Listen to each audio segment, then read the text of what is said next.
Fala pessoal do YouTube, tudo bem? Para quem não me conhece, meu nome é Miguel Rosa, eu que sou advogado tributário, especialista em gestão financeira e controladoria, também especialista em direito contratual. E hoje nós vamos falar sobre uma grande ameaça ao Bitcoin, que é a BitLayer, isso de uma forma bem simples, aplicada exatamente para que você, iniciante, consiga entender de fato as informações e também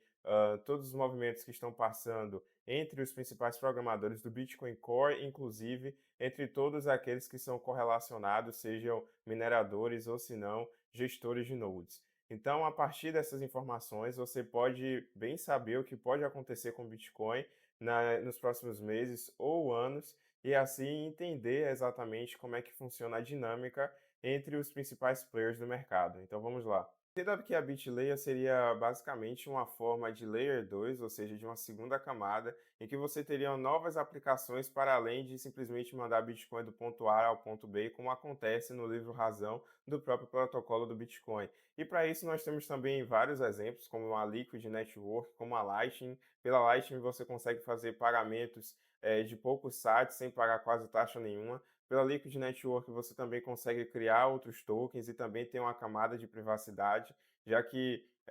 essa segunda camada você não tem registros públicos sobre tudo que as pessoas estão fazendo dentro dos seus endereços e por aí vai. Só que essa camada específica, a BitLayer, na verdade está trazendo grandes problemas para a camada on-chain e eis os motivos. A BitLayer tem como objetivo trazer a tecnologia do DeFi, que são as finanças descentralizadas de outras blockchains, para o Bitcoin, utilizando, nesse caso, uma segunda camada em que você poderia carregar esses contratos inteligentes via um protocolo BitEVM. Então, nesse caso, você teria um token próprio a ser lançado, que seria o BTR, em que não teria nenhum tipo de valor implícito de Bitcoin, simplesmente iria eh, decorrer como acontece com a Ethereum, com a Arbitrum, em que você pagaria as taxas por meio desse token e gerar vários outros tokens dentro desses contratos inteligentes para as devidas finalidades com DeFi, ou seja, é como se você estivesse criando um Ethereum de segunda camada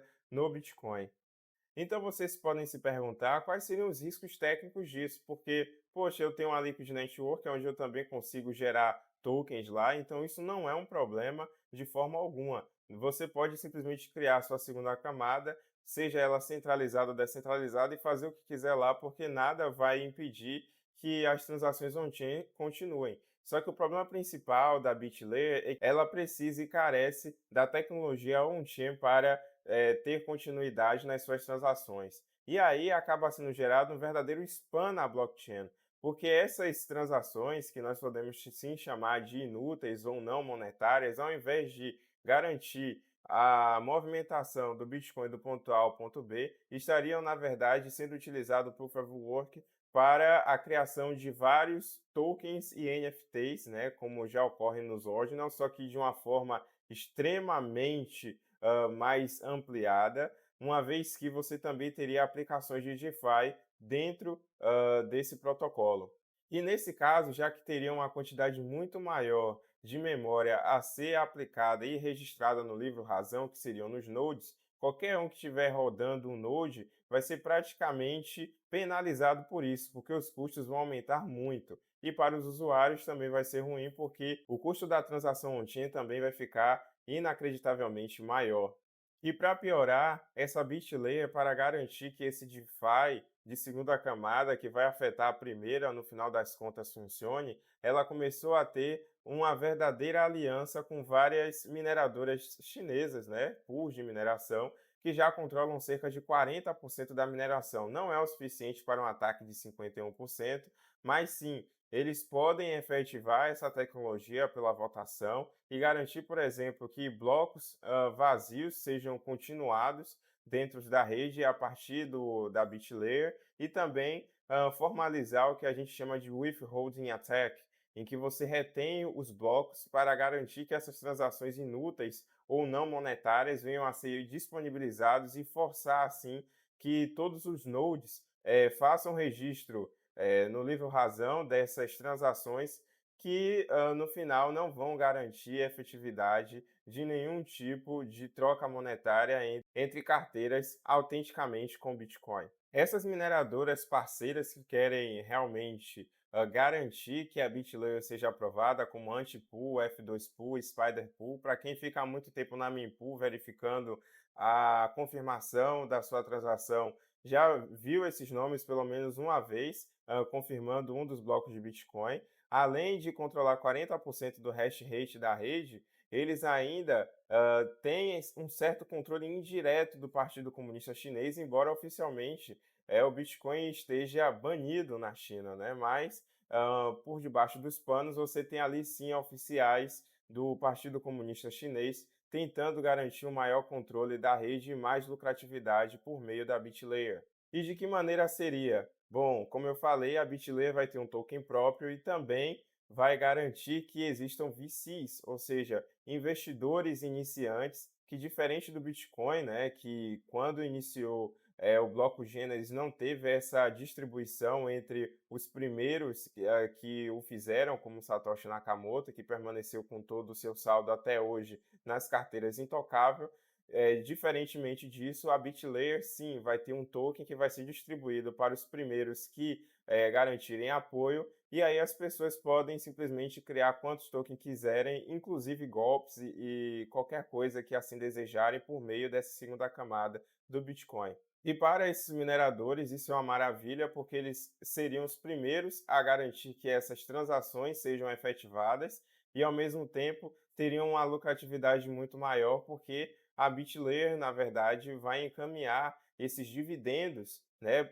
por vindouros dessas transações de segunda camada diretamente para esses mineradores. Bom, eu não vou imputar absolutamente nada, mas gostaria que vocês me dissessem, inclusive aí nos comentários, qual é o nome e como se chama essa ação de você simplesmente garantir benefícios monetários para alguém para favorecê-lo em uma votação. E como eu falei sobre esse token BTR, que é muito diferente, por exemplo, da Liquid Network, que tem o LBTC, que é lastreado em Bitcoin, ele não tem nenhuma função real na rede, certo? Ele vai garantir a existência de insiders e VCs, que serão esses primeiros investidores que irão garantir o controle dessa segunda camada e, ao mesmo tempo, valores antecipados, como se fosse um prêmio por você ter votado a favor, e você pode compará-lo tranquilamente a um scan do Ethereum, já que você vai ter esse ICO e ainda a existência de NFTs. O problema principal disso, né, porque muitos ainda podem estar pensando, mesmo que existam essa covalidação dos mineradores e também o registro nos nodes, isso não é um problema, mas sim, é um problema para a imagem do Bitcoin, porque pode ocasionar, por exemplo, uma verdadeira confusão entre novos usuários, né, que não sabem exatamente como o Bitcoin funciona na atualidade. Imagine com essa adequação de DeFi dentro da rede principal, né, principalmente na confirmação e convalidação de transações, e dessa forma acabar associando, querendo ou não, a fraudes, né? E claro, isso também pode provocar um enfraquecimento da proposta de um dinheiro descentralizado, porque muitas pessoas vão parar de rodar nodes exatamente porque vai ficar muito caro. E quem é que vai permanecer com os nodes rodando sem nenhum problema quanto a isso? Aqueles que realmente estão ganhando dinheiro com essas transações inúteis e não monetárias, que seriam essas mineradoras chinesas. Então teríamos aí uma maior centralização nas pools de mineração e também uma centralização nos nodes, algo que já ocorre no Ethereum, por exemplo. Então, essa pressão sobre os nós irá sobrecarregar a rede com dados inúteis, vai custar muito dinheiro para garantir a continuidade da operação e ainda vai desestimular a descentralização, porque não vai ser qualquer um em um node comum dentro da sua casa que irá aceitar permanecer, né, com o registro do livro razão do Bitcoin rodando sem nenhum tipo de estímulo monetário, algo que essas pools de mineração chinesas vão de fato conseguir com os VCs do token BTR. Mas não significa que elas querem que de fato elas já venceram essa luta, porque se você tem um nó, você pode muito bem garantir apoio a pools descentralizadas como a Ocean Mining e parar de utilizar essas pools de mineração distribuindo a energia que você possui diretamente para elas. Inclusive, já utilizando a Ocean Mine, você já garante o fortalecimento de um verdadeiro filtro dos nós, em que você se nega automaticamente a garantir o registro desses tipos de transações inúteis e não monetárias no livro razão do Bitcoin. E isso poderia garantir uma verdadeira resistência comunitária a essa